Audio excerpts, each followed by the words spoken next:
continue to spiral out of control due to the oxygen crisis that the world has termed the sickness. Last year, I had 20 kids in my class. This year, I have 12. I grew up in the forest here in Australia, climbing trees and swimming in rivers. And when I moved to the city to work on movies, when I was sort of like 18 years old, I started hearing all these horrific facts about how quickly we're deforesting the Amazon rainforest and how much the world's breathable oxygen the Amazon actually contributes. You know, and it's an issue that just for me, I'm really passionate about. So, you know, making movies for me is really an opportunity to talk about something that, you know, hopefully is important. What if I told you that you could save all of us? Save your wife. We received a message from the future. The future?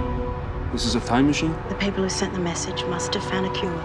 The apocalypse has been a kind of reoccurring theme unintentionally throughout my career.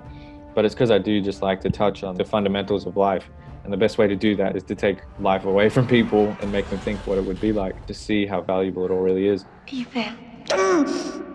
Come back to me. But as much as they're enjoyable to watch, any of the kind of dystopian, futuristic movies that rely solely on a soulless, you know, AI or something like that, where everything has lost complete connection to human nature.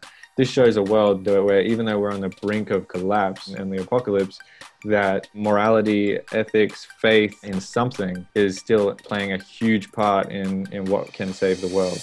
We are at the beginning of a journey that could change everything. You have to trust me now.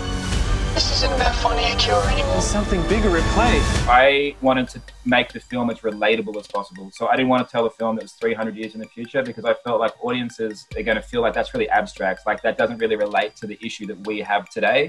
But it needed to be far enough away that these issues were believable. So getting the balance between those two things was sort of tricky, and we kind of settled on a sweet zone where it felt like this is really just tomorrow, right? But we can change it. We do have enough time to change it, but it's not so far away that it's abstract. We are all connected through time. This ain't about saving the world.